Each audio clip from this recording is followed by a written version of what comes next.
எதிர்ப்பை தெரிவித்து வருகிறார்கள். நாடாளுமன்றம் முடங்கு அளவுக்கான ஒரு எதிர்ப்பு என்பது வலுவாக இருக்கிறது. காரணம், இந்த நடவடிக்கையின் மூலமாக பாஜகவுக்கு எதிரான ஏழை எளிய சிறுபான்மையின வாக்குகளை, அவருடைய வாக்குகளை பறித்து அவர்களை வாக்களிக்க விடாமல் தடுப்பதே தேர்தல் ஆணையம் மூலமாக பாஜக இந்த வேலை செய்கிறது என்று காங்கிரஸ் உள்ளிட்ட எதிர்க்கட்சிகள் கடுமையான குற்றம் சாட்டி வருகின்றது. ஆனால் தேர்தல் ஆணையம் தரப்பில் தகுதியற்ற நபர்களை வாக்களிக்க அனுமதிப்பது அரசியல் சாசனத்துக்கு எதிரானது என்றும் அரசியல் நிலைகளை கடந்து ஆழ்ந்து சிந்திப்பது அவசியம் என்று தேர்தல் ஆணையம் தெரிவித்திருக்கிறது. அதோடு தமிழக முதலமைச்சர் மு.க.ஸ்டாலின் கடுமையான எதிர்ப்பை தெரிவித்திருக்கிறார். அவர் இந்த செயல் மூலமாக சத்தமே இல்லாமல் பின்தங்கிய தங்களுக்கு எதிரான பிரிவினரை வாக்காளர் பட்டியலில் இருந்து நீக்கும் தேர்தலில் பாஜகவுக்கு சாதகமான சூழலை உருவாக்கும் செயல் என்று தமிழக முதலமைச்சர் மு.க.ஸ்டாலின் கடுமையான கண்டனங்களை பதிவு செய்திருக்கிறார். இதை அடிப்படையாக வைத்துதான் இன்றைய நிகழ்ச்சியில் நாம் விவாதிக்க இருக்கின்றோம். வாக்காளர் பட்டியல் சிறப்பு திருத்தம் எதிர்க்கட்சிகளின் எதிர்ப்புக்கு காரணம் என்ன என்ற தலைப்பின் கீழ் விவாதிப்பதற்காக நம்மோடு இணைந்திருக்கிறார்கள். திமுகவில் இருந்து திருமதி ஆண்டாள் பிரியதர்ஷினி, காங்கிரஸில் இருந்து திரு அலீம் அல் புகாரி, பாஜகவில் இருந்து திரு தூத்துக்குடி செல்வம், அரசியல் விமர்சகர் நந்தகுமார். 4 பேரும் நிகழ்ச்சியில் வரவேற்கணும். நந்தகுமார் சார், உங்ககிட்ட தொடங்குற ஒரு அரசியல் விமர்சகரா உங்ககிட்ட கேட்கக்கூடிய கேள்வி என்ன அப்படின்னா, இதற்கு முன்பாக இந்த மாதிரியான சிறப்பு தீவிர திருத்தம் வாக்காளர் பட்டியலில் மேற்கொள்ளப்பட்டிருக்கிறதா? இந்த ஷார்ட் டைம்ல 65 பேர் வாக்காளர் பட்டியலிருந்து நீக்கப்பட்டிருக்காங்களா? எல்லாருக்கும் வணக்கம். இது ஃபர்ஸ்ட் 2003ல ஃபர்ஸ்ட் ஸ்பெஷல் இன்டென்சிவ் டிவிஷன் பண்ணியிருக்காங்க 2003ல. அதனால தான் இந்த தடவை இந்த எஸ்ஐஆர் நடக்கும்போது கூட அந்த 2003 ஜனவரிக்கு முன்னாடி வாக்காளர் பட்டியலில் யார் யார் இருந்தாங்களோ அவங்களுக்கு உங்களுடைய குடியுரிமையை நீங்க டாக்குமெண்ட்டை சப்மிட் பண்ணணுங்கிற அவசியம் இல்லை அப்படின்னு இருக்காங்க. ஏன்னா அதெல்லாம் வச்சுதான் அவங்க வாக்காளர்களா தேர்ந்தெடுக்கப்பட்டிருக்காங்க. அதுக்கு அப்புறம் வாக்காளர்களா வந்தவங்களுக்கு தான் அந்த 11 அந்த அட்ரஸ் ஏதாவது ஒரு ப்ரூஃப் கொடுக்கணும் அப்படின்னு சொல்லி கேட்டிருக்காங்க. அதனால இது ஏற்கனவே நடந்திருக்கான்னா நடந்திருக்கு. 2003 இதே 11 ஆவணங்கள் தானா? 2003 இதே ஆவணங்கள் தானா? 11 ஆவணங்கள் தானா?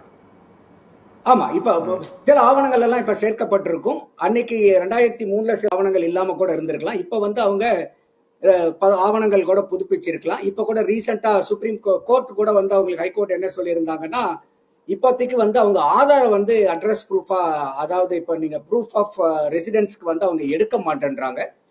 என்னுடைய பார்வையில ஆதார் இன்னைக்கு குடியிருப்புக்காக எல்லா இடத்துலயும் ஏற்றுக்கொள்ளப்பட்டுருச்சு. அதனால என்னுடைய சப்மிஷன் என்ன அப்படின்னு கேட்டீங்கன்னா, கோர்ட் சொன்ன மாதிரி ஆதார் அடையாள அட்டையும் அவங்க இதுக்கு உண்டான ஒரு ப்ரூஃபா எடுத்துக்கலாம், அதுல தவறு இல்லை. அதே மாதிரி அவங்க எபிக் கார்டை எடுத்துக்கலாம்லன்னு சில பேர் கேட்கறாங்க, ஓட்டர் ஐடென்டிட்டி கார்டை. அதுல எனக்கு உடன்பாடு இல்லை. காரணம் என்னன்னு கேட்டீங்கன்னா, அந்த ஓட்டர் எலக்டரல் ரோலை தான் இப்ப ரிவைஷனே பண்ண போறாங்க. இன்டென்சிவ் ரிவிஷன் பண்ணும்போது எதை நீங்க மாற்றுதலுக்கு உட்படுத்தணுமோ அதையே நீங்க ஐடியா நீங்க கொடுத்தீங்கன்னா அதை ஏத்துக்க முடியாது. ஆனா ஆதாரம் தாராளமா நம்ம எடுத்துக்கலாம். கோர்ட் சொன்னதுல எனக்கும் உடன்பாடு உண்டு. இதுல எங்க பிரச்சனை வருது அப்படின்னா, இது கட்டாயமா ஒவ்வொரு மாநிலத்திலையும் செய்யணுமா? கட்டாயமா செய்ய வேண்டிய ஒண்ணு. என்ன காரணம் அப்படின்னு கேட்டீங்கன்னா, ராகுல் காந்தி அவர்களே கடந்த பாராளுமன்ற தேர்தல் போது அவருடைய பிரச்சார கூட்டத்துக்கு எல்லாத்துக்குமே அவர் மறக்காம ஒரு புக்கை கூடவே அவர் எடுத்துக்கிட்டு போயிட்டு இருந்தாரு. அது என்ன புக்குன்னு கேட்டீங்கன்னா, அவங்களுடைய வாக்குறுதி கொடுத்த நியாய பத்திரா இல்ல, அது இந்தியாவுடைய அரசியலமைப்பு சட்டத்தினுடைய புத்தகத்தை கையில எடுத்துட்டு போயிட்டே இருந்தார். அப்ப அந்த அளவுக்கு காங்கிரஸ் கட்சியும் அந்த அரசியலமைப்பு சட்டத்துக்கு, அந்த புத்தகத்துக்கு ரொம்பவே முக்கியத்துவம் கொடுக்கறாங்கன்னு அர்த்தம். அப்படி பார்க்கும்போது நம்மளுடைய இந்தியன் கான்ஸ்டிடியூஷன்ல ஆர்டிகல் 326 என்ன சொல்லுதுன்னா, இந்தியாவில் வாக்களிக்கக்கூடிய ஒரு நபர் 18 வயதை கடந்தவராகவும் அவர் எந்த கான்ஸ்டிடியூன்சில இருக்காரோ அந்த கான்ஸ்டிடியூஷனுடைய ordinary resident of that particular கான்ஸ்டிடியூன்சியை ப்ரூவ் பண்ண வேண்டியது அந்த ஆர்டிகல் 326 பிரகாரம் கட்டாயமானது. அப்போ இந்த தேர்தல் ஆணையம் இந்த மாதிரி தகுதியான வாக்காளர்கள் தான் இருக்காங்களா, சரியான வாக்காளர்கள் இருக்காங்களான்னு அவங்க பண்ண வேண்டியது கட்டாயம். ஏன்னா இன்னைக்கு எலக்டோரல் ரோல் ப்ராப்பரா இல்லைன்னா நம்ம ஜனநாயக திருவிழான்னு சொல்றோம், உலகத்திலேயே மிகப்பெரிய ஜனநாயக நாடுன்னு சொல்றோம். அந்த மாதிரி இருக்கும்போது வாக்காளர் பட்டியல் சரியா இல்லைன்னா அது ரிசல்ட்டை வந்து கேலிக்கூத்தாக்குறதுக்கு நிறையவே வாய்ப்புகள் இருக்கு. எனக்கு இந்த இடத்துல ஒரே ஒரு கேள்வி சார். எனக்கு என்ன சந்தேகம் அப்படின்னா, 2003 இதே போன்று பீகாரில் ஒரு நடத்தப்பட்டது இந்த மாதிரி மறுசீரமைப்பு வாக்காளர் பட்டியல் அப்படின்னு சொல்றீங்க. இப்போ 2003 எனக்கு நினைவு தெரிஞ்சு இத்தனை ஒரு ஷார்ட் டைம் 25 நாட்களுக்குள்ள இந்த அளவுக்கு ஒட்டுமொத்த மக்கள்கிட்டையும் சென்றடைந்து அந்த மறுசீரமைப்பு பணி அப்படிங்கிறது மேற்கொள்ளப்பட்டதா இந்த ஷார்ட் டைமுக்குள்ள? இதுல வந்து எனக்கே ஒரு மாற்று கருத்து என்னன்னா, இவங்க செஞ்சுக்கக்கூடிய இந்த காலக்கெடு வந்து போதுமானதா இல்லை. ஏன்னா ஜூன் 2025 24ஆம் தேதி தான் இதை அனௌன்ஸ் பண்றாங்க. நேத்தோட இது முடிஞ்சு போச்சு. 25ஆம் தேதியோட 24ஓட முடிஞ்சு போச்சு. சோ ஒரு மாசம் தான் அந்த விண்டோ கொடுத்திருக்காங்க. இப்ப பீகார்ல வந்து என்ன சொல்லப்படுதுன்னா, அங்க கடுமையான மழை இருக்கனால பல இடத்துல வந்து வெள்ளங்கள் இருக்கு, மலை சேதங்கள் நிறைய இருக்குங்க போது என்னுடைய பார்வையில கூட இதை வந்து ஒன்னா இந்த எக்ஸசைஸ வந்து கொஞ்சம் முன்னாடியே அவங்க செஞ்சிருக்கலாம். இல்லன்னா இத வந்து காலக்கெடு வந்து அதிகப்படுத்தி கொடுக்கணும், தேர்தலை கூட நீங்க தள்ளி வைக்கலாம். இது என்னுடைய பார்வை. அப்போ 25 நாட்களுக்குள்ள இந்த 8 கோடி பேர்கிட்டையும் போயிட்டு அதை விசாரிச்சு அதை மறுசீரமைப்பு அப்படி பண்றதுங்கிறது நிறைய தவறுக்கு நிறைய வாய்ப்பு இருக்கு இல்லையா? இல்ல, இப்ப அவங்க வந்து நேத்து வந்து எலெக்ஷன் கமிஷன் ஆஃப் இந்தியா வந்து ஒரு பிரஸ் ரிப்போர்ட் வந்து ரிலீஸ் பண்ணிருக்காங்க. அந்த பிரஸ் ரிப்போர்ட் பிரகாரம் நீங்க பாத்தீங்கன்னா 99.8 பீகார் எலக்டர்ஸ் வந்து சோஃபார் கவர் பண்ணிட்டாங்க. அதுல 7.23 கோடி பேர்கிட்ட இருந்து ஃபார்ம் ரிசீவ் பண்ணிட்டாங்க. எனுமரேஷன் ஃபார்ம் ரிசீவ் பண்ணி அதை டிஜிட்டலைஸும் பண்ணியாச்சு அப்படின்றாங்க. இன்னும் வந்து சற்றேறக்குறைய 1.23 லட்சத்து பேர்கிட்ட இருந்து அந்த ஃபார்ம் வர வேண்டியது இருக்குது அப்படிங்கறதும் அவங்க தகவல் கொடுக்கறாங்க. இந்த சேகரிக்கப்பட்ட இந்த எல்லா தகவல்களுமே தேர்தல் ஆணையம் மட்டும் இதை செய்யல. இன்னைக்கு booth level agent 12 political party, முக்கியமான பொலிட்டிக்கல் பார்ட்டிஸ் 12 அரசியல் கட்சிகள் பீகார்ல இருக்கக்கூடிய கட்சிகள்ல இருந்து 1,60,000 சொச்சம் பூத் லெவல் ஏஜென்ட், அந்தந்த கட்சி அப்பாயிண்ட் பண்ண agent, booth level officers from election commission, 4 லட்சம் வாலண்டியர்ஸ். சற்றேறக்குறைய உங்களுக்கு பார்க்கும்போது 5,60,000 சொச்சம் பேர் வந்து இந்த பணியில வந்து ஈடுபடுத்தி இருக்காங்க. அதனாலதான் இவங்க வந்து 99.8 சதவீத மக்கள் கிட்ட இருந்து அதை வாங்கியிருக்காங்கன்னு. பிரச்சனை இப்ப எங்க வந்து பூதாகரமா மக்களுக்கு தெரியுது, அரசியல் கட்சிக்காரங்க ஏன் வந்து இத பூதாகரமா பாக்குறாங்க அப்படின்னு கேட்டீங்கன்னா, அவங்க கொடுக்க நேத்து அவங்க ரிலீஸ் பண்ண பிரஸ் ரிலீஸ வச்சு பார்க்கும்போது 22 லட்சம் வாக்காளர்கள் வந்து இறந்துட்டதா வந்து தகவல். அவங்க வந்து உயிரோட இல்ல. அடுத்தது 35 லட்சம் வாக்காளர்கள் பர்மனண்டாவே பீகாரை விட்டு வெளியே போயிட்டாங்க. அவங்க வந்து யாருமே வந்து மாநிலத்துல இல்ல. அடுத்தது 7 லட்சம் வாக்காளர்கள் வந்து 2 இடத்துக்கு மேற்பட்ட இடங்கள்ல அவங்களுடைய வாக்குரிமையை வச்சிருக்காங்க. நம்மளுடைய அரசியல் சாசன நிர்ணயப்படி ஒரு ஆளுக்கு ஒரு வாக்கு தான். 2 இடத்துல நீங்க வந்து ஓட்டர் ஐடி கார்டு வச்சிருக்க கூடாது. அப்போ இந்த டீடைல் பூராமே இப்ப 22 + 35 + 7 பார்க்கும்போது சற்றேறக்குறைய உங்களுக்கு 64 லட்சம் வாக்காளர்கள் இந்த எண்ணிக்கையில வராங்க. அப்ப இந்த 64 லட்சமா அப்படின்னு நீங்க பார்க்கும்போது ஒரு பிரமிப்பை ஏற்படுத்துது. எதிர்கட்சிகளுக்கு சில பயத்தையும் ஏற்படுத்தக்கூடியது வந்து ஒரு சகஜம்தான்.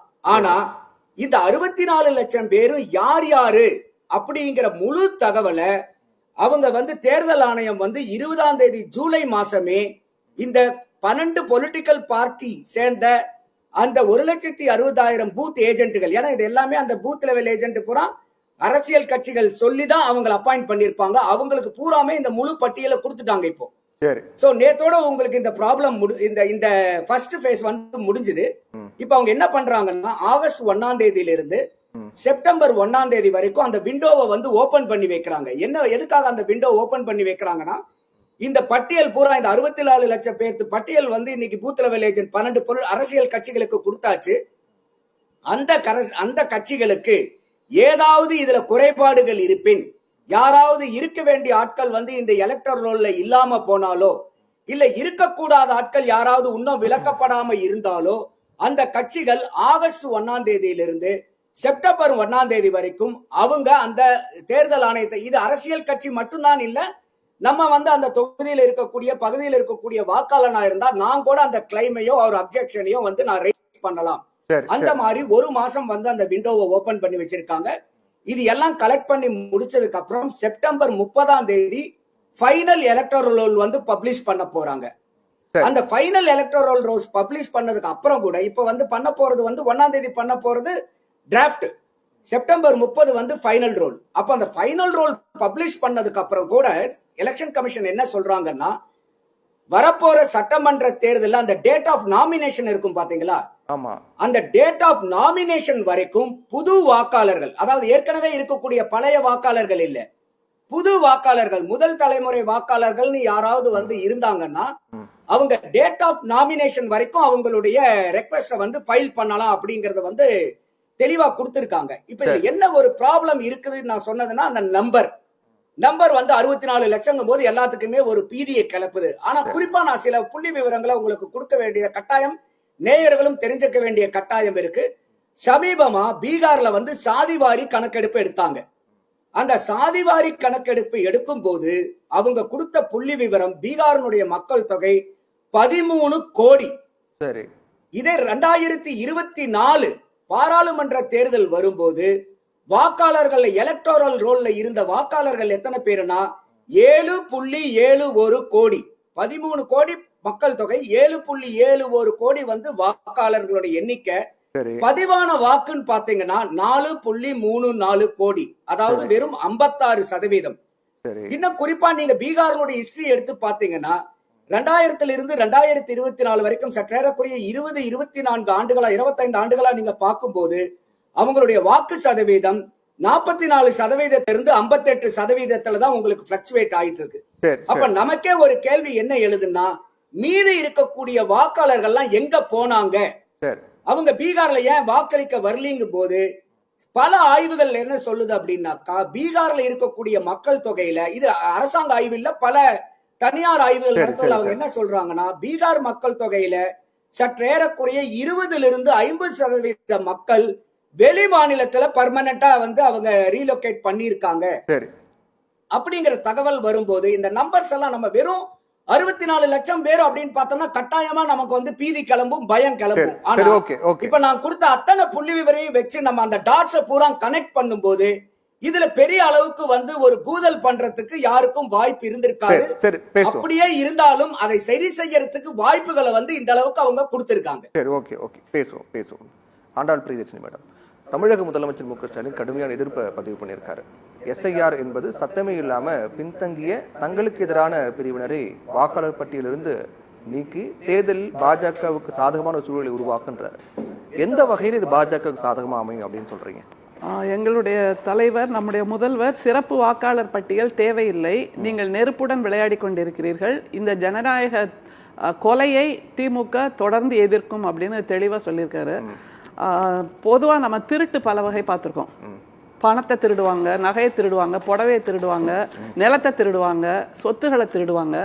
ஆனால் வாக்களிக்கின்ற உரிமையை திருடுகின்ற ஒரே அரசாக பிஜேபி அரசு இருக்கிறது என்பதைத்தான் எங்களுடைய தலைவர் நம்முடைய அடிப்படையில இது பாஜக சாதகமா அமையும் அப்படின்னு சொல்லி. எந்த அடிப்படையிலனா அவங்க எதையெல்லாம் ஏத்துக்கலான்னு ஒரு லிஸ்ட் கொடுக்குறாங்கல்ல, அந்த லிஸ்ட்ல பாத்தீங்கன்னா அந்த பாஸ்போர்ட் ஏத்துப்பாங்களாம். சரி, ஆனா ஆதார் கார்டு, ஏன்னா குடிசையில இருக்கவங்களுக்கும் ஆதார் கார்டு இருக்கும், குடிசையில இருக்கவங்களுக்கும் ரேஷன் கார்டு இருக்கும். ரேஷன் கார்டு வந்து அதானி வீட்லயோ அம்பானி வீட்லயோ நீங்க தேட முடியாது, ஆனா குடிசையில இருக்கவங்க வீட்டுல இருக்கும் நிச்சயமா. அதை ஏத்துக்க மாட்டாங்களாம். அந்த ஆதார் கார்டு கொடுத்தது நம்முடைய இந்திய அரசாங்கம், எலக்டோரல் ஓட் அந்த எபிக் கொடுத்தது நம்முடைய தேர்தல் ஆணையம். அந்த வாக்காளர் அட்டை செல்லாது, ஆதார் அட்டை செல்லாது, ஆனா பாஸ்போர்ட்டை ஏத்துப்போம் அப்படின்னா இது எந்த விதத்துல நியாயப்படுத்த முடியும்? அதைத்தான் நாங்க சொல்றோம். இந்த எளிய மக்கள் நீங்கள் வாக்களிக்க தேவையில்லை. அதாவது ஹிட்லரோட வதை முகாம் இருந்தது இல்ல, அந்த வதை முகாம்கள் என்ன செய்தி சொல்லிச்சு தெரியுமா? உனக்கு மூச்சு விடுற அந்த உன்னோட வாழ்நாள் முழுக்க நீ வெறுமே மூச்சு விடு, தின்னு, புணர்ச்சி செய், செத்து போ அப்படின்னு சொல்லிச்சு.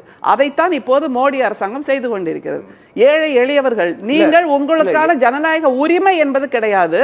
உங்களோட கடமை என்ன? எங்களுக்காக உழைத்து கொண்டிருப்பது, எங்களுக்கான அடிமைகளாக இருப்பது. நாங்கள் கைகாட்டுகின்ற செல்வந்தர்களுக்கு, பாஸ்போர்ட் வைத்துக் கொண்டு விமானத்தில் பறக்கின்ற செல்வந்தர்களுக்கு நாங்கள் வாக்களிக்கும் உரிமை கொடுப்போம். ஆமா, 65 லட்சம் நீக்கியிருக்காங்க.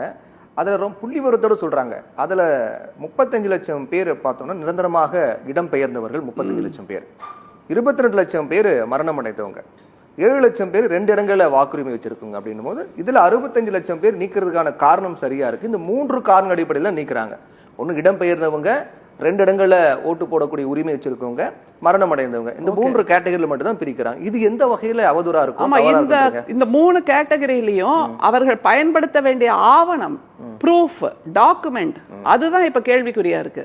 நீங்கள் செல்வந்தர்களுக்கான டாக்குமெண்ட்லாம் ஒத்துக்கிறோன்றீங்க, ஆனா ஏழை எளியவர்கள், பஞ்சை பராரிகள், விளிம்பு நிலை மக்கள், தலித்துகள், புலம்பெயர்ந்தவர்கள், அதுதானே மிக முக்கியம். திரும்ப திரும்ப நம்ம அதை தானே சொல்றோம். புலம்பெயர்ந்து ஒரு இடத்துக்கு பஞ்சம் பிழைக்க வர்றவங்க ஆதார் கார்டு எடுத்துக்கோப்பா, ஐடி கார்டு எடுத்துக்கோப்பா, ஓட்டர் ஐடி எடுத்துக்கோப்பா அப்படின்னு எடுத்துட்டு வருவாங்களா?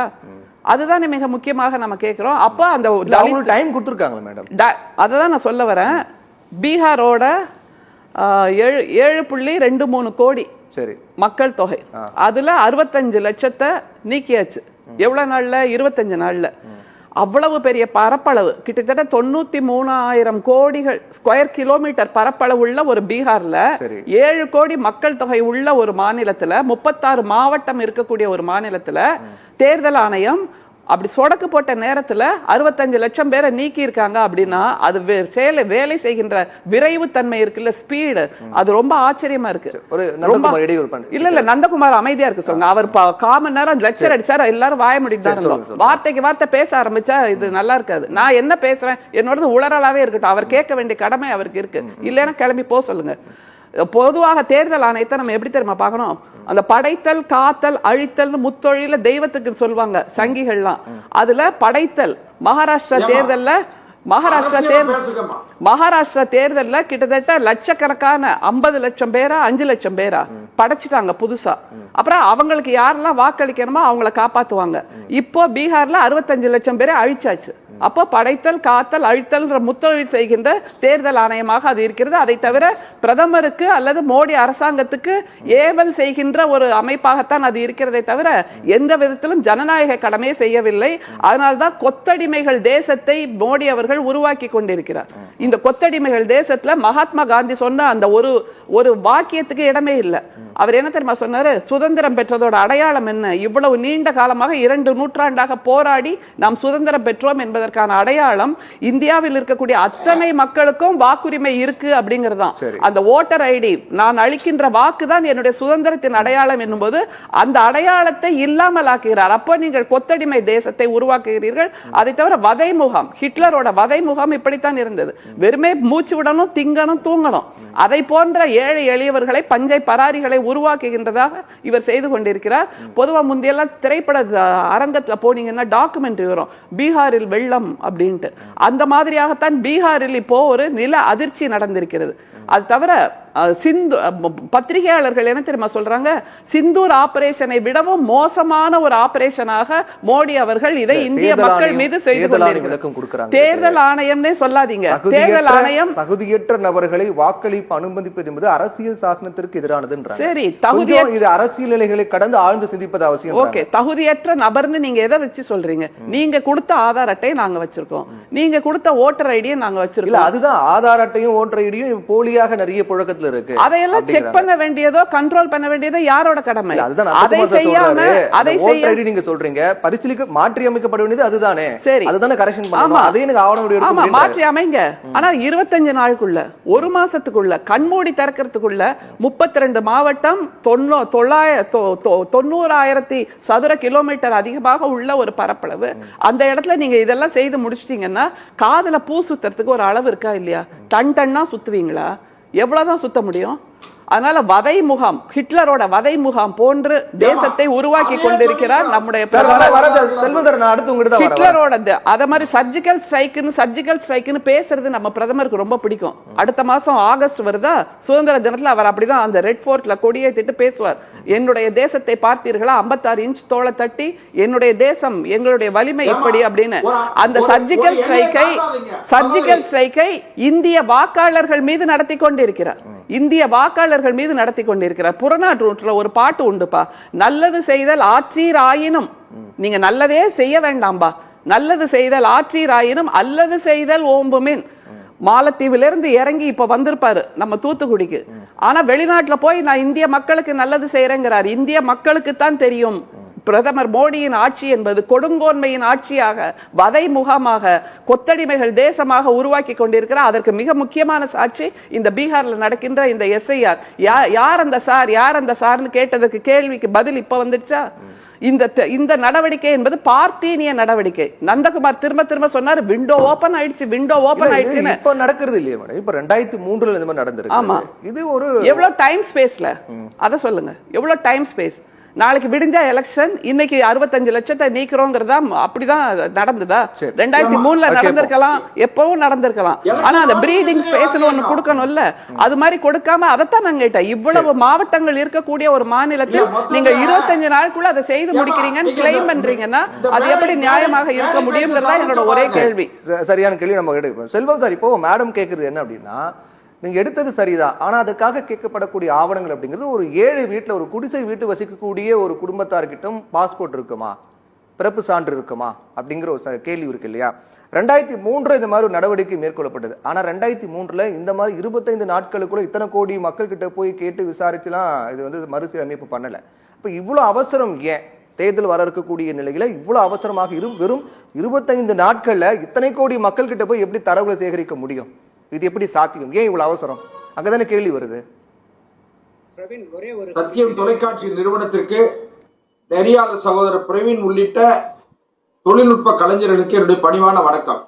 அதாவது சகோதரி திமுகவை சார்ந்த ஆண்டாள் பிரியதர்ஷினி அவங்க சம்பந்தமே இல்லாம ஏதோ ஹிட்லர் வதை முகாம் அது இதெல்லாம் சொன்னாங்கன்னா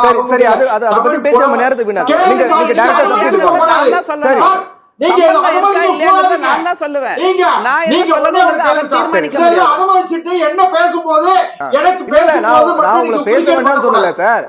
சப்ஜெக்டுக்குள்ள வந்தீங்க அப்படின்னா நம்ம அது மக்களுக்கு சொல்லக்கூடிய வாய்ப்பு கிடைக்கும். அவங்கள நீங்க அனுமதிச்சிருக்க கூடாது. தமிழ்நாட்டுல சார் இவங்க என்ன சொல்றாங்கன்னா, ஹிட்லருடைய வதை முகாமுக்கும் இந்த தேர்தலுக்கு என்ன, தேர்தல் வாக்காளர் பட்டியல் தயாரிப்புக்கு என்ன சம்பந்தம்? சும்மா சம்பந்தம் இல்லாம ஏதோ மேடைகள்ல பேசுற மாதிரி பேசுறதுக்கு இதுக்கு அதற்கான தேவையும் இப்ப இல்ல. உரிமைகள் கிடையாது.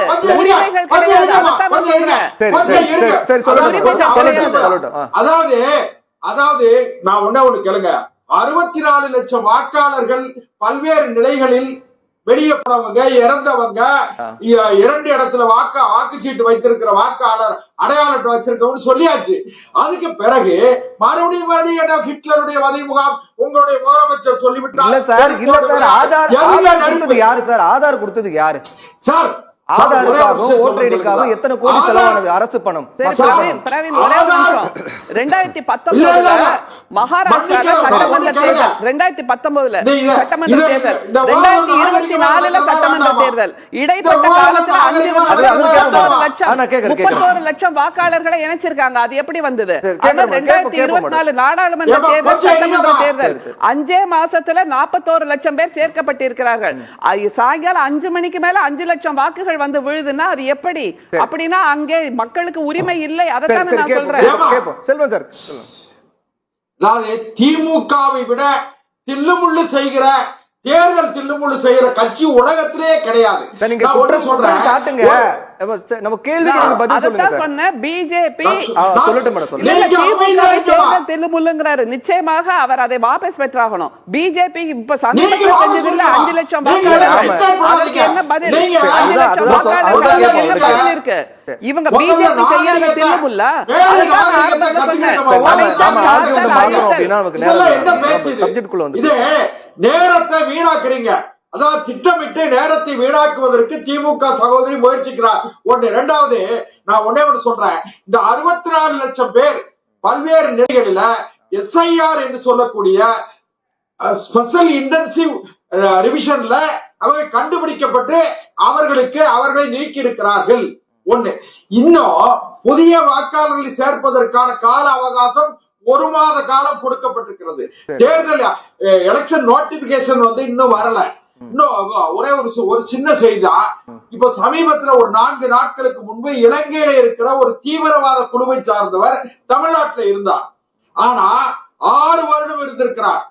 6 வருடம் இருந்தவர்கிட்ட அவர்கிட்ட என்ன இருக்கு? ஆதார் கார்டு இருக்கு, பாஸ்போர்ட் இருக்கு, எலெக்ஷன் ஐடி கார்டு இருக்கு. அதனால இவ்வளவும் வச்சிருக்கிற அவரை மத்திய உளவுத்துறை கண்டுபிடித்த எனக்கு ஒரே ஒரு கேள்வி. இப்போ போலியாக ஆதார் அதே போன்று ஓட்டர் ஐடி எல்லாமே வச்சிருக்காங்க, அந்த மாதிரி நிறைய போலி புழக்கங்கள் இருக்கு அப்படின்னு நீங்க சொல்றீங்க. அதனாலதான் அதை ஆவணங்களை ஏத்துக்கல நீங்க சொல்றீங்க.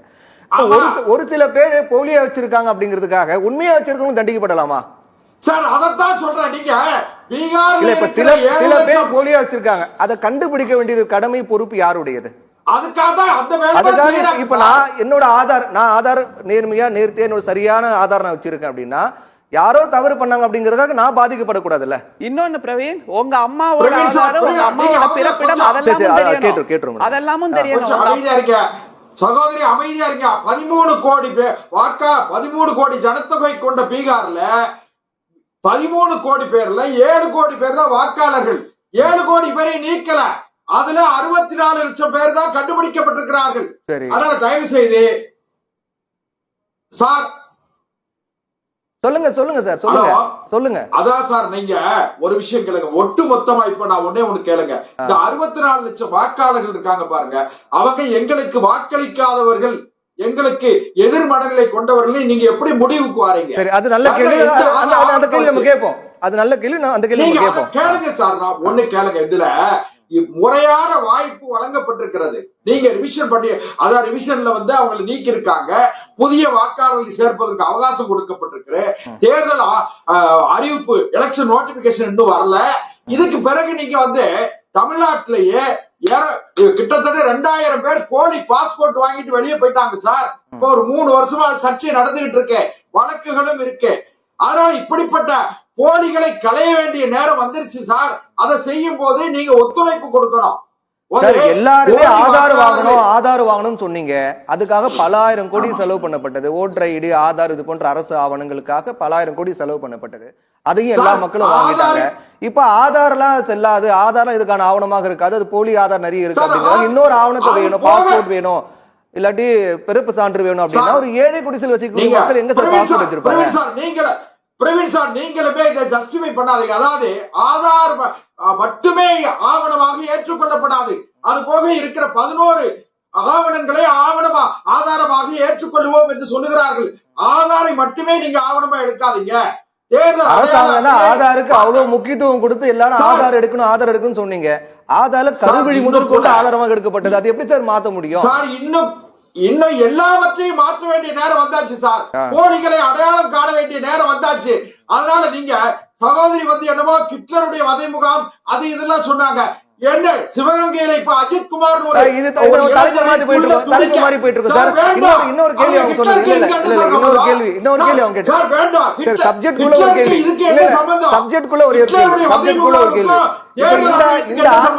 இந்த ஆண்டு இறுதியில தேர்தல் நடக்க போகுது. வெறும் 25 நாட்கள்ல இவ்வளவு அவசரமாக இதை மேற்கொள்ள வேண்டிய அவசியம் என்ன, தேவை என்ன? சரி, நீக்கியாச்சு. இன்னும் புதிய வாக்காளர்களை சேர்க்கறதுக்கு 1 மாசம் அவகாசம் கொடுத்திருக்காங்களா, கொடுக்கலையா? இன்னும் எலெக்ஷன் நோட்டிபிகேஷன் வந்துருச்சா? தேர்தல் அறிவிப்பு வந்துட்டா சார்? தேர்தல் அறிவிப்பே இன்னும் வரலையே. நீங்க இது கேளுங்க.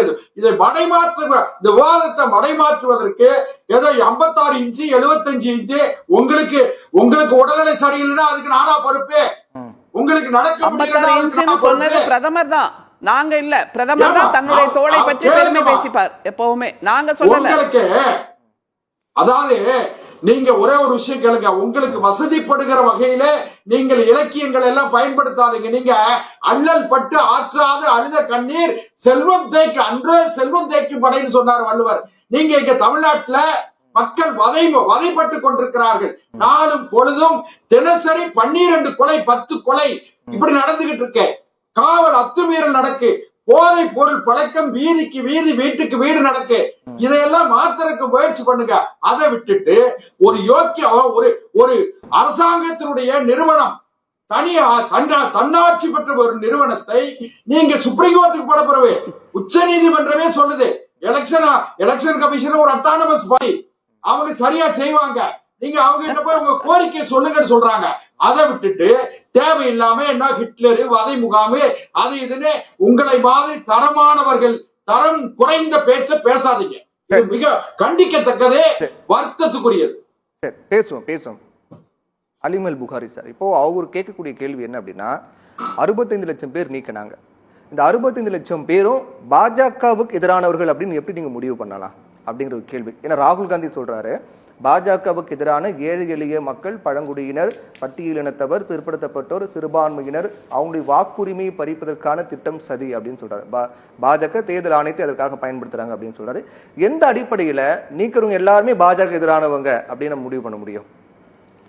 அதாவது இது எங்கிருந்து ஆரம்பிக்க வேண்டியது இருக்கு அப்படின்னு சொன்னா, தேர்தல் ஆணையம் அது எவ்வளவு முக்கியமானது, அதனுடைய எக்ஸசைஸ், அதனுடைய கிரெடிபிலிட்டி எவ்வளோ அவசியமாக இருக்குது ஜனநாயக நாட்டில் அப்படின்னா, ஜெர்மானிய உச்சநீதிமன்றம் இந்த பேலட் சம்பந்தமான ஒரு வழக்கு ஜெர்மானிய உச்சநீதிமன்றத்தில் நடந்தது. பேலட்டா அல்லது இவிஎம்மா, மீண்டும் பேலட்டுக்கே போயிடணும் அப்படின்னு வழக்கு. அப்போ வந்து உச்சநீதிமன்றத்துடைய தீர்ப்பினுடைய கடைசி முக்கியமான வார்த்தைகள் என்ன அப்படின்னா, rather then maintaining efficiency in elections, it is transparency that is much needed. நீங்கள் எவ்வளவு திறம்பட ஒரு தேர்தலை நடத்துகிறீர்கள் என்பதை தாண்டி எவ்வளவு வெளிப்படைத்தன்மையோடு அதை நடத்துகிறீர்கள் என்பது அவசியம். சரி, அதனால நம்ம மீண்டும் பேலட்டுக்கு தான் வரணும் அப்படின்னு திரும்ப பேலட்டுக்கே வந்துட்டாங்க. எங்க இவிஎம் வச்சிருந்தவங்க பேலட்டுக்கு வந்தாங்க. இது இந்த இடத்துல குறிப்பிட்டு அதை தொடங்கணும்னு நினைக்கிறேன். இல்ல இல்ல இல்ல, நான் அதை எதுக்கு இதை சொல்றேன்னா, இவிஎம் சப்ஜெக்டுக்காக சொல்லல. ஒரு தேர்தல் ஆணையம் அவர்கள் நடத்தக்கூடிய அந்த தேர்தல் அது வெளிப்படைத்தன்மையோடு இருக்க வேண்டும். அதுல வந்து சிறு அப்ப கூட அவங்க, நான் சொன்னீங்க நல்ல ஒரு கேள்வி கேட்டீங்க, இவிஎம் முழுக்க முழுக்க சந்தேகத்திற்குரியதுங்கிற பாயிண்ட்டுக்கு வரல அவங்க. ஆனா வெளிப்படைத்தன்மை எங்கு பாதிக்கப்பட்டாலும் நம்ம வெளிப்படைத்தன்மைக்கு வந்துடணும், அந்த அது முக்கியத்துவம் வாய்ந்தது ஒரு தேர்தல் அப்படின்னு. இதை சொல்லி ஆரம்பிக்கிறதுக்கான காரணம் என்ன அப்படின்னா, இப்போ ஒரு சொன்னாங்க, இது நல்லது தானே, ஒரு தீவிரவாதி கூட போயிட்டு வந்து அப்படியே ஓட்டர் லிஸ்ட் வாங்கிடுறான், இது வாங்கிடுறான், அது வாங்கிடுறான், அதனால இந்த ஒரு எக்ஸசைஸ் ரொம்ப முக்கியமானது, எஸ்ஐஆர் ரொம்ப முக்கியமானது, அதை ஒரு மாத காலத்தில் வந்து கோடிக்கணக்கான மக்கள்கிட்ட வந்து நம்மளால் அதை வாங்க முடிகிற அளவுக்கு எஃபிஷியண்டாக இருக்கக்கூடிய ஒரு தேர்தல் ஆணையம் ஏடிஆர் போட்ட வழக்கில் உச்சநீதிமன்றத்தில் ஃபார்ம் 17C வழக்கு நீங்கள் கேள்விப்பட்டிருப்பீர்கள். அதை ஏன் வந்து எல்லா பூத்துலையுமே நீங்கள் உங்களுடைய வெப்சைட்லேயே அதை பப்ளிஷ் பண்ணிடலாமே அப்படின்னு அபிஷேக் மனு சிங்வி வந்து உச்சநீதிமன்றத்திலே அது ஒரு வாதமாக ஏடிஆர் வழக்கிலே வைத்தார். அப்போ ஒரு கணக்கு பண்ணி சொன்னாங்க, எல்லாத்தையுமே நீங்கள் வெளியே சொல்லிட்டு இருக்க வேண்டிய அவசியம் இல்லை, அதாவது எடுத்து கையில் தர வேண்டிய அவசியம் இல்லை, நீங்க அதை ஒரு பூத்துக்கு நீங்க கொடுத்து அனுப்பிடலாமே ஈஸியா அப்படின்னு சொல்லும்போது உச்சநீதிமன்றத்திலே வந்து எலெக்ஷன் கமிஷனுடைய பிரதிவாதம் என்னவாக இருந்துச்சுன்னா, பதில் என்னவா இருந்துச்சுன்னா, எங்ககிட்ட மேன் பவர் இல்லை, எங்ககிட்ட மேன் பவர் இல்லை. நான் எதுக்கு அந்த வார்த்தை இப்ப சொன்னேன்னு சொல்றேன். டிரான்ஸ்பரன்சிக்காக நீங்க எவ்வளவு வேணா மெனக்கிடணும், அப்பதான் வந்து பொதுமக்களுக்கு தேர்தலின் மீதும் தேர்தல் ஆணையத்தின் மீதும் நம்பகத்தன்மை இருக்கும். அப்ப அந்த ஒரு டிரான்ஸ்பரன்சியை என்ஷூர் பண்றதுக்காக ஃபார்ம் 17C வந்து ஒவ்வொரு பூத்லயும் நீங்க வெளியிடுங்க. அப்போ ஒரு கணக்கோடு சொன்னார் அபிஷேக் மனு சிங்வி. இதை விட இன்னும் சிறப்பான கணக்கு, இப்ப இவங்களால வந்து நம்புங்களேன், நேரம் இருக்கு, தேர்தல் ஆணையத்து மேல குறை சொல்றீங்களே இப்படிங்கிற வாதத்தை தான் வைக்க முடிகிறது. ஆனால் அபிஷேக் மனு சிங்வி வந்து தேர்தல் ஆணையத்துக்காக உத்தரவிடும்படி உச்சநீதிமன்றத்தில் சொல்லும்போது என்ன சொன்னார் அப்படின்னா, மொத்தம் 10,37,000 தான் ஃபார்ம் 17C டோட்டலா. இது அப்படியே நம்ம பிரிச்சோம் அப்படின்னா 543 கான்ஸ்டிட்யூன்சிக்கு 1911 ஃபார்ம் தான். ஒரு ரிட்டர்னிங் ஆஃபீஸரால ஒரு 1911 ஃபார்ம் ஹேண்டில் பண்ண முடியாது. ஏன் முடியாது அப்படின்னா, எங்களுக்கு மேன் பவர் இல்லை என்று சொன்ன தேர்தல் ஆணையம் தான் கிட்டத்தட்ட ஒரு 25 இருந்து ஒரு மாதத்திற்குள் 7 கோடி பேரிடத்திலே நாங்கள் வந்து இந்த எஸ்ஐஆர் வந்து இனிஷியேட்டிவ் வந்து நடைமுறைப்படுத்திட்டோம் என்று சொல்வது வேடிக்கையாகவும் நகைமுரணாகவும் இருக்கிறது அப்படின்னு. இப்ப அந்த உங்க கொஸ்டினுக்கு வர்றேன். இப்படி எடுக்கிற ஒரு செயல் வந்து பாஜகவுக்கு எதிரான வாக்குகளைத்தான் இப்படி செய்வாங்க அப்படிங்கிற கன்க்ளூஷனுக்கு எப்படி வர்றீங்க அப்படின்னா, அப்பதான் கண்டிப்பா நம்ம கடந்த காலங்களிலே மகாராஷ்டிரா தேர்தலில் நடந்த சில விஷயங்களை நம்ம கண்டிப்பாக சுட்டிக்காட்ட வேண்டியிருக்கிறது.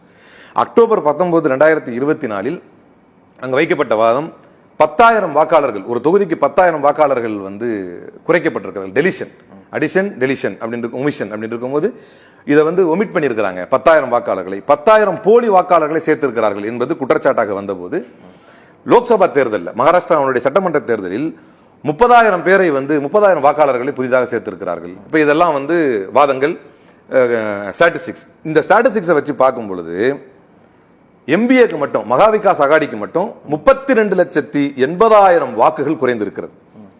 இது வந்து ஒரு கோயின்சிடன்ஸ் வச்சுக்கோமே, ஏதோ ஒரு கோயின்சிடன்ஸ் நடந்துருச்சு அப்படின்னு வச்சுக்கிட்டாலும் இது எங்க ஃப்ராடுலண்டா இருக்குது அப்படின்னு சொன்னா, அதற்கு பிறகு 5 மாத காலத்தில் சட்டசபை தேர்தல் 2024 லோக்சபா தேர்தல் 2024 நடக்கிறது. அப்படி நடக்கும் பொழுது டோட்டல் நம்பர் ஆஃப் ஓட்டர்ஸ் மகாராஷ்டிரால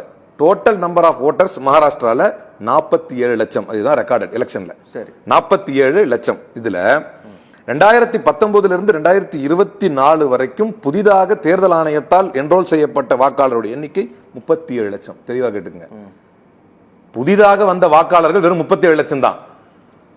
ஆனா பெற்ற வாக்குடைய எண்ணிக்கை 47 லட்சம். 10 லட்சம் வாக்குகள் வித்தியாசங்க மகாராஷ்டிரா. ஆமா, பின்னர் யார் ஜெயிச்சாங்க? யாருடைய வெற்றிக்காக இந்த ஊழல் செய்யப்படுகிறது? எதற்காக இப்படி ஒரு பயம், ஹிட்லரை போன்று நடந்து விடுமோ என்கின்ற பயமும் அச்சமும் எதற்காக வைக்கப்படுகிறது? அச்சம் தான். அதை அப்படி நடக்கிறதுக்கு. சொல்லுங்க சொல்லுங்க, உங்க கருத்து நீங்க முடிங்க. நீங்க ஒரு பேசுறது கவனிங்க. நீங்க ஏதாவது சொல்லணும்னு விரும்புனீங்கன்னா உங்க டவுன் வரும்போது நீங்க சொல்லுங்க. சோ நான் அதுக்கு லாஜிக்கல் கனெக்ஷன் இருக்குன்னு சொல்ல வர்றேன். அப்போ உங்களுக்கு எதிரானவர்கள் வாக்களிக்க கூடாது என்று வரலாற்றில் நினைத்தவர்கள் யார்? உங்களுக்கு எதிரானவர்களுக்கு வாக்களிக்கும் உரிமையே இருக்கக்கூடாது என்று வரலாற்றில் நினைத்தவர்கள் யார்? அப்ப 37 லட்சம் 2019 2024 மொத்தம் வாக்கு 67,70,000 பாரதிய ஜனதா கட்சி பெற்ற வாக்கு 67,70,000. அப்ப காங்கிரஸ் மற்றும் இதுல ஒரு ஃபன் ஃபேக்டர் என்ன தெரியுமா? காங்கிரசும் சிவசேனாவும் இழந்த வாக்குகள் 47,10,000. இது ஒரு ஃபன் ஃபேக்டர் தான், இதுல நான் அலிகேஷன் கூட வைக்கல. காங்கிரசும் சிவசேனாவும் இழந்த வாக்குகள் 47,10,000, புதிதாக சேர்க்கப்பட்ட வாக்காளர்கள் 47 லட்சம். இப்ப புரியுதா இது எங்க வந்து நிக்குதுன்னு? அப்ப இதை நான் என்ன சொல்ல வருகிறேன் அப்படின்னா, முதலாக பாராளுமன்ற தேர்தல் நடந்துட்டு இருக்கு. அதுக்கு முன்னால தேர்தல் ஆணையர்களை நியமிக்கும் முறைமையை முதல்ல மாத்துறாங்க. இதுக்கு முன்னால எப்படி இருந்துச்சு? நான் தான் அந்த ஃபர்ஸ்ட் உங்களுக்கு ஜெர்மனிய உச்சநீதிமன்ற தீர்ப்புல இருந்து ஸ்டார்ட் பண்ணேன். ஒரு தேர்தல் நடந்தால் அந்த தேர்தல் எவ்வளவு வெளிப்படைத்தன்மையாக நடக்கிறதோ அவ்வளவு ஆரோக்கியம் அந்த ஜனநாயகத்திற்கு அது கொடுக்கும். அப்ப தேர்தல் ஆணையர்களை நியமிக்கும் முறைமையில பிரதமர், எதிர்க்கட்சி தலைவர், எதிர்க்கட்சியிலிருந்து ஒரு உறுப்பினர், சட்ட அமைச்சர், அதே மாதிரி உச்சநீதிமன்றத்தினுடைய நீதிபதி, இந்த 4 பேர் இருந்ததுல உச்சநீதிமன்ற நீதிபதியை எதற்காக நீக்கினார்கள் என்று யாராவது ஒருவர், இந்த தேர்தல் ஆணையர்கள் நியமிக்கும் முறை நல்லா தான் போய்கிட்டு இருந்துச்சு, இந்த 4 பேரா சேர்ந்து பண்ணும்போது அதுல டிஸ்கஷன் இருந்துச்சு, அதுல எதிர்ப்புகள் இருந்துச்சு, எல்லாரும் சேர்ந்து நீங்க ஒரு கருத்தை முன்வைக்கும் தேர்தல் ஆணையர் இவரை போடுவோமா அவரை போடுவோமா அப்படின்னும் போது எதிர்க்கட்சியிலிருந்து உறுப்பினர் இருக்கும்போது உச்சநீதிமன்றத்தினுடைய நீதிபதி ஒருவர் இருப்பதனால் அந்த தேர்தல் ஆணையர்களை நியமிக்கும் முறைமை இன்னும் ஜனநாயக பூர்வமாகத்தான் இருந்தது. அப்ப திடீர்னு அதை தேர்தல் ஆணையரை நியமிக்கும் முறைமையில இருந்து உச்சநீதிமன்ற நீதிபதி எதற்காக நீக்கிறீர்கள்? நான் இந்த கேள்வியை அவர் நீக்கிய காலகட்டத்திலிருந்து நான் கலக்கும் அனைத்து விவாதங்களிலும் கேட்கிறேன். இதை நீக்கியதனால் ஜனநாயகத்திற்கு இது ஆரோக்கியமா அல்லது ஜனநாயகத்துக்கு ஆபத்தானதா? இதை நீக்கினாங்க. இதை நீக்கிட்ட பிறகு சொல்லுங்க, நீங்க சொல்லுங்க, முடிங்க. அப்ப இதை நீக்கியதற்கு பிறகு உச்சநீதிமன்றத்திலே இந்த பேலட் சம்பந்தமாக வழக்கு நடக்குது. வழக்கு நடந்த உடனே பிரதமர் ராஜஸ்தானில் பிரச்சாரத்தில் இருக்கிறார். பிரச்சாரத்தில் இருக்கும் பொழுது தீர்ப்பு வருகிறது, இது எந்த சந்தேகமும் இல்ல, நீங்க இவிஎம்ல நல்லா தான் இருக்குது, பேலட் முறைமைகளை திரும்ப வேண்டிய அவசியம் இல்லை அப்படின்னு தீர்ப்பு தருது. இப்படி ஒரு தீர்ப்பு தேர்தல் ஆணையத்துக்கு சாதகமாக வந்தால் ஒரு கான்ஸ்டிடியூஷன்ல ஒரு பார்ட்டாக இருக்கக்கூடிய ஒரு தேர்தல் ஆணையத்திற்கு கொண்டாட வேண்டிய அவசியமும் இல்லை, அவங்க துக்கம் அனுஷ்டிக்க வேண்டிய அவசியமும் இல்லை. ஏன்னா அவங்களுக்கு எதுவும் கிடையாது. உச்சநீதிமன்றம் கூப்பிட்டு பேலட்ல நடத்திட்டு போயிருவாங்க, இவிஎம்ல நடத்திட்டு போயிருவாங்க, சொல்றதை கேட்டு போறாங்க, அவங்களுக்கு ஒண்ணு இல்லை, என்ன நடைமுறை இருக்கோ அதை செஞ்சுட்டு போறாங்க. ஆனால் சம்பந்தமே இல்லாமல் ராஜஸ்தான் தேர்தல் பரப்புரையில் இருந்த மரியாதைக்குரிய பிரதமர் நரேந்திர மோடி அவர்கள் 2 கையை இப்படி தூக்கி உச்சநீதிமன்றமே இப்படி தீர்ப்பு கொடுத்துருச்சு, எதிரிகளுடைய சதிகள் எல்லாம் சுக்குநூறாக நொறுங்கி விட்டதுன்னு. என்ன இருக்கு இதுல? தேர்தல் ஆணையத்திற்கு சாதகமாக ஒரு தீர்ப்பு வந்தால் அதில் உங்களுக்கு கொண்டாடுவதற்கு என்ன இருக்கிறது? நீங்க அதை கொண்டாடுறீங்க. அப்ப அருண்கோயலை ஒரு தேர்தல் ஆணையராக நியமிக்கிறார்கள். அருண்கோயலை தேர்தல் ஆணையராக நியமிக்கிறாங்க. அவர் யார் அப்படின்னா பஞ்சாப் 1990 ஐஏஎஸ் கேடர், பஞ்சாபுடைய கேடர், ஐஏஎஸ் 1990 கேடர். அருண்கோயலை தேர்தல் ஆணையராக நியமித்ததற்கு பின்னால் உச்சநீதிமன்றத்துக்கு வழக்கு போகுது. அப்ப வழக்குல உச்சநீதிமன்றம் என்ன கேட்கிறாங்கன்னா, இவரு தன்னுடைய ஐஏஎஸ் பதவியிலிருந்து ராஜினாமா செய்யறார், செஞ்சு ஒரே வாரத்தில் தேர்தல் ஆணையராக நியமிக்கப்படுகிறார். அப்ப இது என்ன, அதுக்கு பின்னணியில் என்ன இருக்குது அப்படின்னு ஆய்வு செய்யும் பொழுது அவர் மோடியுடைய ஆசாதிக்கு அம்ரித் மஹோத்சவ் அப்படின்னு அந்த 76 ஹர் கர் திரங்கா அப்படின்னு பண்ணார். அனைத்து வீடுகளிலும் மூவர்ண கொடியை ஏத்துவோம் அப்படின்னு அந்த கான்செப்டை காயின் பண்ணி கொடுத்து வெற்றிகரமா மோடியுடைய குட் புக்ஸ்ல இருந்தாரு என்பதற்காக அவரை கொண்டு தேர்தல் ஆணையராக நியமிச்சார். நியமித்ததற்கு பின்னால் என்ன பிரச்சனை? உங்களுக்கு ஏதாவது பாயிண்ட் இருந்தா பேசுங்க. நீங்க பேசும்போது நான் குறுக்கிட்டேனா? நீங்க பேசும்போது குறுக்கிட்டேனா? உங்களிடத்திலே வாதம் இல்லை என்றால் பிறரிடத்திலே குறுக்கிடுங்கள் என்று உங்கள் கட்சியிலே சொல்லி அனுப்பினார்களா? உங்க கட்சியில சொல்லி அனுப்பினாங்களா? உங்கள்ட்ட பேச பாயிண்ட் இல்லன்னா எவனாவது பேசிட்டு இருக்கும்போது குறுக்க தாவணும். உங்களுக்கு ஜனநாயகம் இதுக்கு தாங்க சொல்றோம் ஹிட்லர்னு. ஐயா இதுக்கு தான் சொல்றோம் ஹிட்லர்னு. இதுக்கு தான் சொல்றோம் ஹிட்லர்னு. பேசுற கருத்தை விட கேட்கறதுக்கு பொறுமை இல்லையா? பேசுற கருத்தை கேட்கறதுக்கு பொறுமை இல்லையா? உங்க நேரம் வரும்போது கத்துங்க கதறுங்க. இந்த நேரம் வரும்போது கத்துங்க கதறுங்கய்யா. பேசுறதுக்கு பாயிண்ட் இல்ல கத்துங்க கட்சியில சொல்லி கொடுத்தாங்களா? உங்க கட்சியுடைய பயிற்சி சொல்லி கொடுத்தாங்களா? பேசுறதுக்கு பாயிண்ட் இல்லனா பேசுறவங்க குறுக்க வந்து இப்படி கத்துங்கன்னு சொல்லி கொடுத்தாங்களா? ஒருத்தர் சொல்லி தரலையா? ஜனநாயகம் சொல்லி தரலையா? ஹிட்லர் கதை சொன்னாங்க. சொல்றத அதுக்கப்புறம் நீங்க பேச நான் சொல்லிட்டேன் நீங்க உங்க கருத்து முடிங்க. பாரதிய ஜனதா கட்சியினுடைய பங்கேற்பாளர்களுக்கு இந்த அடிப்படை நாகரிகம் என்பது அறவே கிடையாது. எங்க பார்த்தாலும் அப்படியே பாஞ்சு உள்ள பேச வேண்டியது. உங்க நேரம் வரும்போது கத்த வேண்டியது. சரி சரி அப்படியாவது மைக் ஆஃப் பண்ணி தொலைங்க. பெரிய தொந்தரவா இருக்கு இதோட. அப்ப சார் நீ வெளிய போயா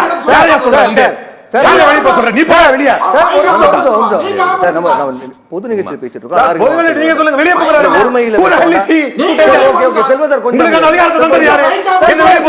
கொஞ்சம் அமைதியா இருக்கு. பேசணும் சொல்லிட்டேன்.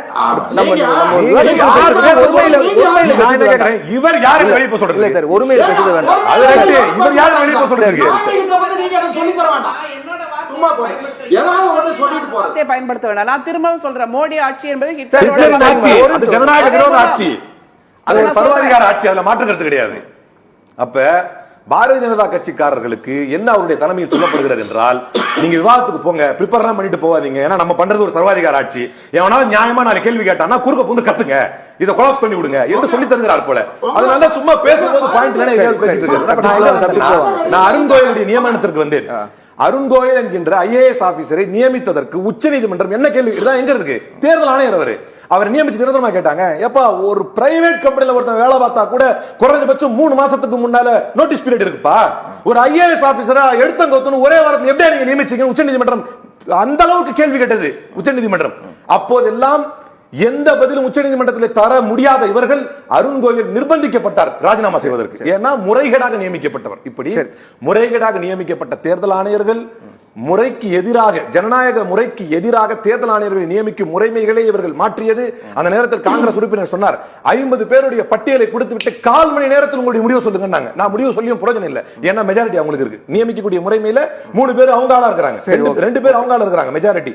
இப்படி தேர்தல் ஆணையர்களை நியமிப்பதில் இருந்து, உச்சநீதிமன்றத்திலே பல வழக்குகளில் குட்டு வாங்கியதில் இருந்து, எங்களுக்கு மேன் பவர் இல்ல டிரான்ஸ்பரன்சியை மெயின்டைன் பண்ணதுக்குன்னு சொன்ன ECI இந்த இடத்துல 25 நாள்ல நாங்க 7 லட்சம் பேருக்கு வாக்காளர்களை சரி பார்த்துட்டோம் என்று சொன்னதில் இருந்து, மகாராஷ்டிரா தேர்தல் முடிந்ததற்கு பின்னால், லாஸ்ட் பட் நாட் லீஸ்ட், அதுதான் சொல்றேன், நடந்த இந்த முறைகேடு வைத்து பார்க்கும்போது மகாராஷ்டிரா தேர்தல் நடந்ததற்கு பின்னால் வெளிச்சோம். இப்ப பீகார் தேர்தலுக்கு முன்னால வெளிக்கணும். ஒரே ஒரு செய்தி, எங்களுடைய கிருஷ்ணா அல்லவரு, எங்களுடைய பீகார் பொறுப்பாளர் ஒரே ஒரு சின்ன சொன்னார், ஞானேஷ்குமாருக்கு நான் ஒரு பகிரங்க சவால் கொடுக்கிறேன். என்ன சவால் அப்படின்னா, எவ்ரி அசம்பிளி, ஒவ்வொரு அசம்பிளிலையும் இந்த ப்ராசஸ் நீங்க ஃபாலோ பண்ணிருக்கீங்க, இதுல இருந்து ஒரு 1000 பேர் எடுப்போம். எல்லா அசம்பிளில இருந்து ஒரு 1000 பேர் எடுப்போம். இதுல வெறும் 25%, அதாவது 4இல் 1 பங்கு நீங்க செஞ்சிருக்கிற இந்த ப்ராசஸ் சரியா இருந்ததுன்னு சொன்னா நாங்க தேர்தலை வந்து நியாயமா நம்மள சந்திக்க தயார் அப்படின்னாரு. நியாயமா இருக்கு, கரெக்டா இருக்குது. நீங்க எடுப்போம், ஒரு 1000 பேர் ரேண்டமா பிக் பண்ணுங்க. ஒரு தொகுதியில 1000 பேர் ரேண்டமா பிக் பண்ணிக்கங்க. நீங்க சேர்த்திருக்கிற ஆளையும் சரி, நீங்க டெலிட் பண்ணிருக்கிற ஆளையும் சரி, அதுல ஒரு 1000 பேர் ரேண்டமா பிக் பண்ணுவோம். அதுல வெறும் 25% நீங்க பண்ணிருக்கிற ப்ராசஸ் சரி அப்படின்னு சொன்னா நாங்கள் எங்களுடைய குற்றத்தை ஒப்புக்கொள்கிறோம். தேர்தல் முறையா நடக்கும். கேள்வி ஒரு சிறிய விளம்பர இடைவேளைக்கு பிறகு சத்தியம் சாத்தியமே தொடரும். We are very glad that we admitted her here because my daughter, though she is not very high studious girl, we wanted her to be an all-round development, and it has worked out well. எங்களுடைய support என்னைக்கும் உங்களுக்கு உண்டு. அது எங்க குழந்தைங்க, நாங்க எப்பவுமே bring your children அப்படின்லாம் எந்த மெசேஜுமே நாங்க போடுறதில்ல. நாங்க அவர் அப்படிங்கிற வேர்ட் தான் யூஸ் பண்ணுவோம். அப்படி இருக்கிறதுக்கு தான் நாங்க ஆசைப்படுறோம். Olive Tree Group of Schools, CBSE. Admission open for 2025 to 26 for pre-KG to grade 6 and grade 11. To enroll, contact 755000112.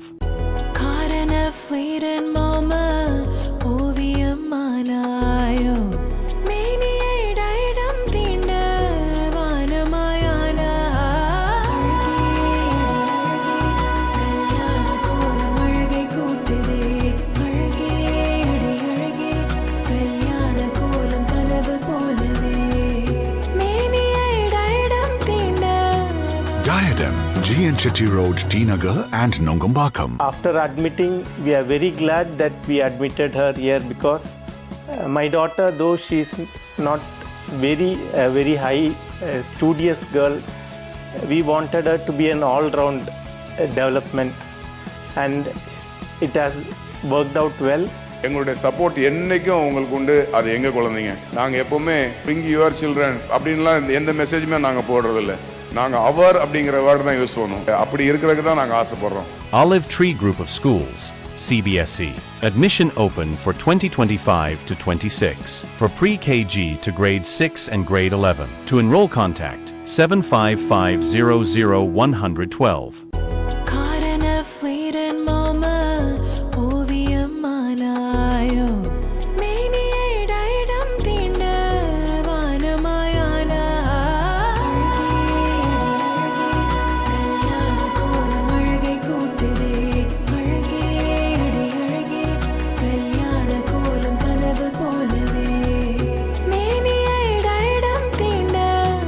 Diadem, G.N. Chetty Road, T Nagar and Nongambakam. After admitting, we are very glad that we admitted her here because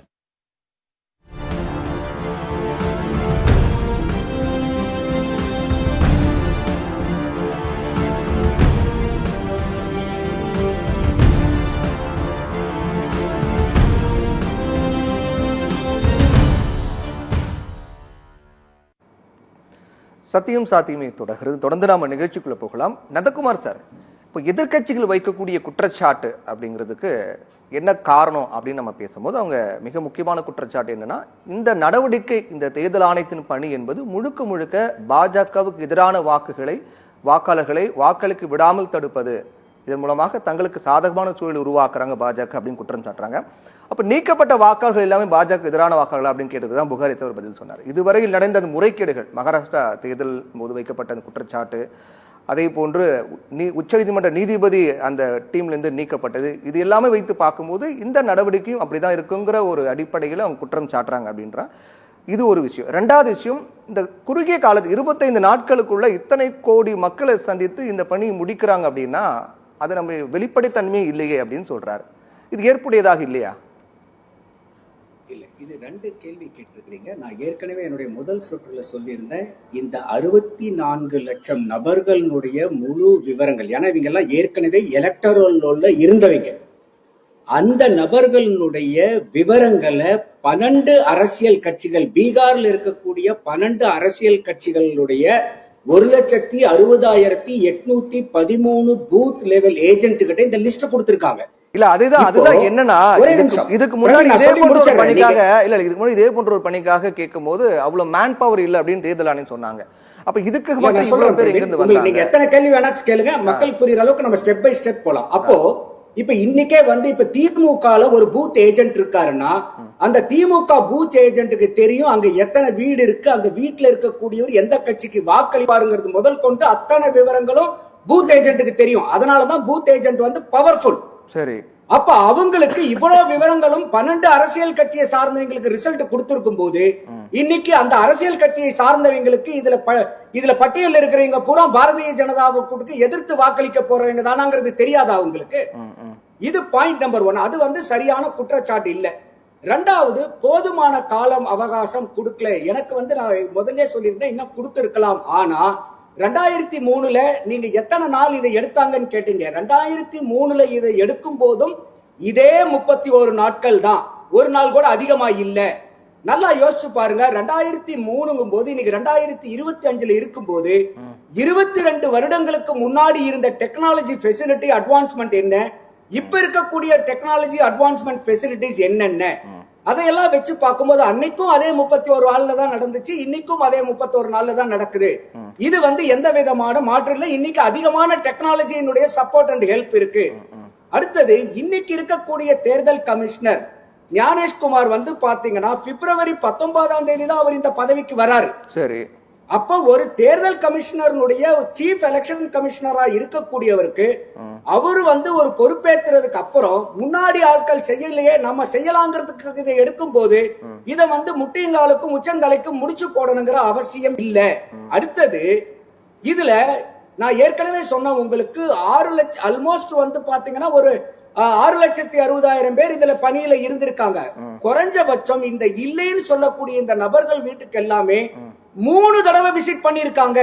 இது சாதாரணமா கமிஷனர்ல இருக்க work பண்ற employees மட்டும் இல்ல, volunteers ஆகட்டும், அரசியல் கட்சிகளை சார்ந்த பூத் லெவல் ஏஜென்ட் ஆகட்டும், 3 தடவை அவங்க வீட்டுக்கு போயிருக்காங்க. ஒரு தடவை இல்ல, 2 தடவை இல்ல, 3 தடவை போனதுக்கு அப்புறம் கூட அவங்கனால அதுதான் ஏன் இவ்வளவு அவசரம் தான் கேக்குறாங்க. இவ்வளவு அவசரமாக எதுக்கு இவ்வளவு இந்த பணியை முடிக்கணும் அப்படின்னு தான் கேக்குறாங்க. தேர்தல் வர நெருங்கி இருக்கு, இந்த பணியை இவ்வளவு அவசரமா முடிக்கணும்னு கேக்குறாங்க. ரெண்டாவது இவ்வளவு முறைகேடுகள் குற்றச்சாட்டுகள் முன்னாடியே செஞ்சிருக்கலாம். என்னுடைய பார்வையும் அதுதான், இது முன்னாடியே செய்யலாம். ஆனா இப்ப தேர்தல் வரதுக்கு முன்னாடி செய்யறதுனால இது உடனே பாரதிய ஜனதாவையோ இல்ல அங்க இருக்கக்கூடிய ஆளுங்கட்சிக்கு ஆதரவா இருக்கணுமோ, அப்ப அதுக்காக இந்த எக்ஸசைஸ்ங்கிறது இருக்காது.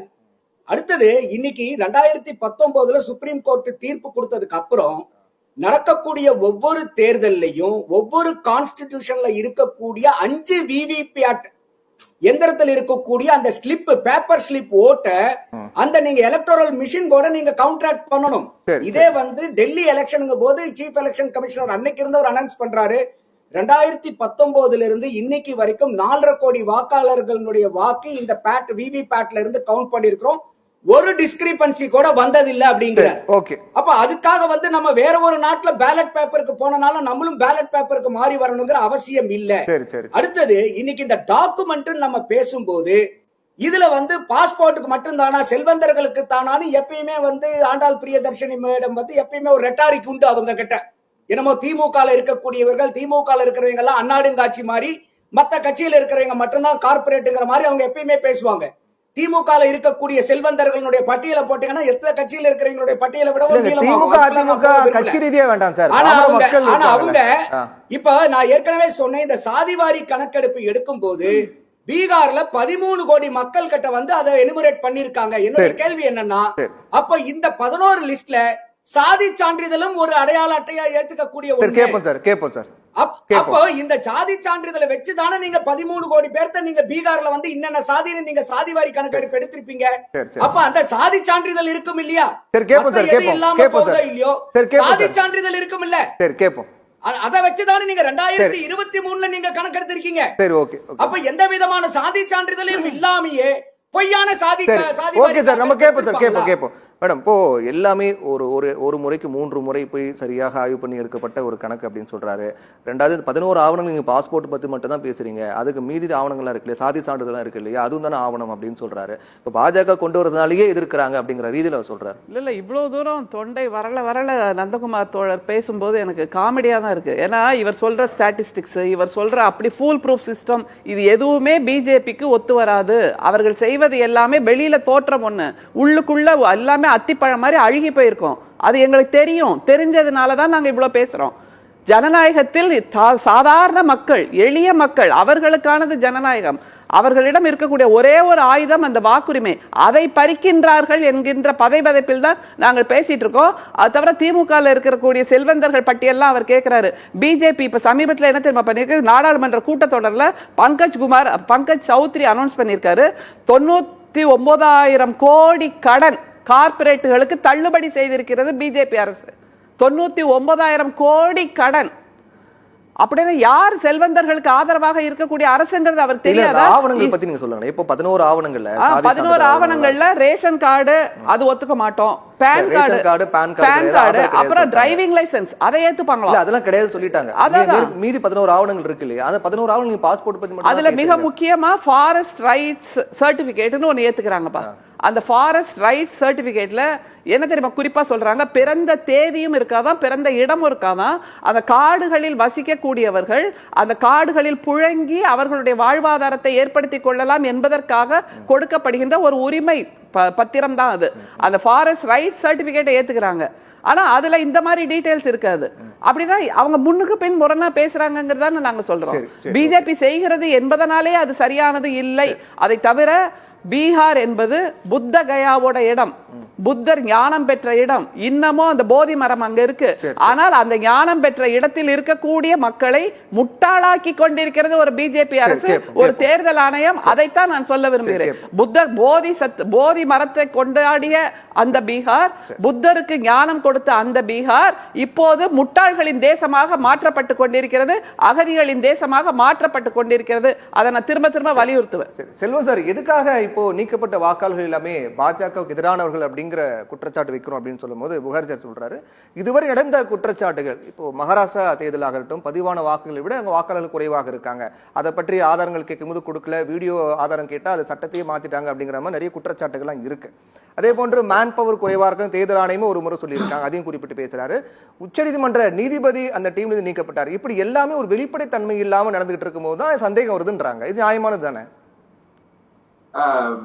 சகோதரர் புகாரி சொல்றாங்க, இப்ப தமிழ்நாட்டுல வந்து நீங்க உங்களுக்கு தெரியும், திமுகவுக்கு உறுப்பினர் சேர்ப்பதற்கு வாக்காளர், அதாவது யார உறுப்பினரா சேர்க்க போறாங்களோ அவங்களுடைய போன் நம்பர் வாங்கி அதுல ஓடிபி கேட்காங்க. இதுல என்ன நோக்கம்? நான் பகிரங்கமா குற்றம் சாட்டுறேன். என்ன தெரியுமா?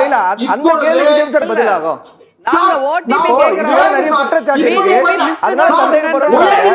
சார் பிரவீன் சார், நிறைய குற்றச்சாட்டு இருக்கு சார், அதனால இது சந்தேகப்படுறாங்க. அப்ப நீங்க தெளிவுபடுத்த வேண்டியதானே உங்க கடமை.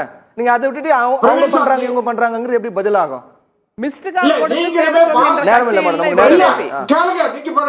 நீங்களுமே எங்களுக்கு எதிர்மனநிலையில பேசாதீங்க. நெறியாளராவே விளக்கத்தை நான் தெரிஞ்சுக்க ஆசைப்படுறேன், தெளிவுபடுத்த ஆசைப்படுறேன். கேளுங்க சார், ஒரு ஓடிபி கேட்காங்கன்னு சொன்னா ஓடிபி கேட்க கூடாது சொல்லி உயர் நீதிமன்றம் சொல்லுது சொன்னா இதை விட அவமானம் இல்லையா? இது என்ன கேட்டீங்கன்னா, வாக்குச்சீட்டுகளை விலைக்கு வாங்குகிற முயற்சி.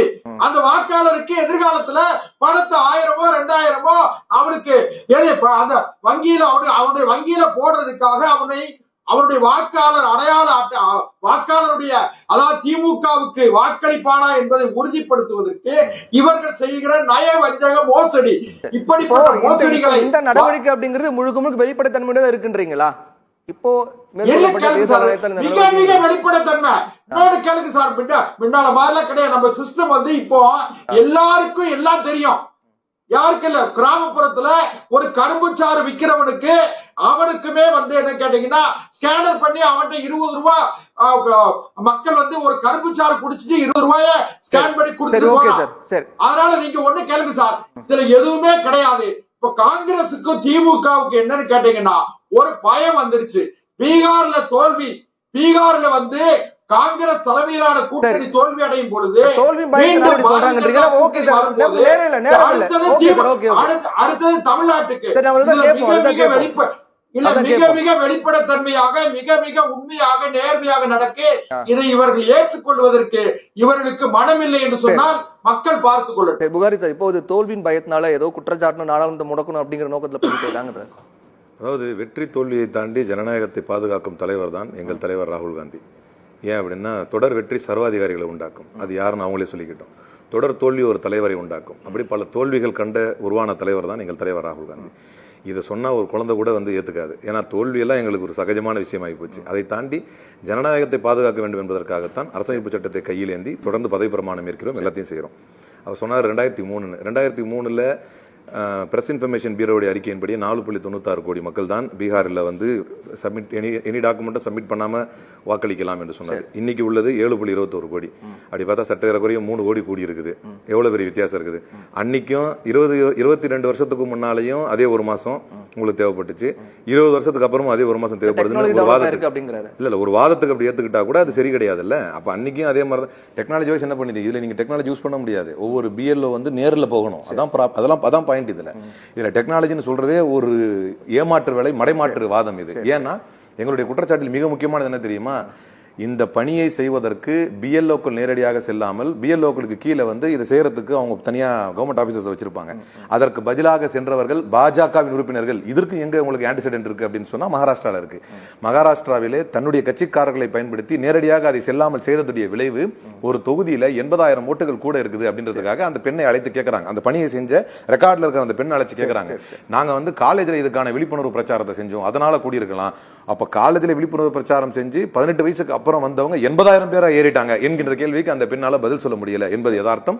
இதுல இன்னொரு சந்தேகத்திற்கு இடமான இன்னொரு விஷயம் என்னன்னா, அடிஷனா சேர்க்கப்பட்டவர்கள் பெரும்பான்மையானவர்கள் 50 வயதை கடந்தவர்கள், 60 வயதை கடந்தவர்கள். பெரும்பாலும் அடிஷனா யார் சேர்ப்பாங்கன்னா new voters, debutant voters, maiden voters, புதுசா வர்றவங்க. அதுக்காக வேற இடம் மாறி வர்றவங்க சேர்க்கப்படுவாங்க. அது ரொம்ப சொற்பமா இருக்கும்.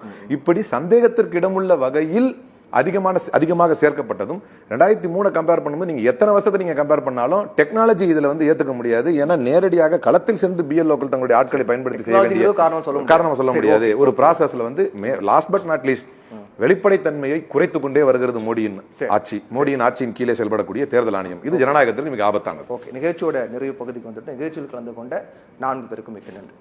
நேர்களை மற்றும் ஒரு நிகழ்ச்சியில் சந்திக்கும் வரை நன்றி, வணக்கம்.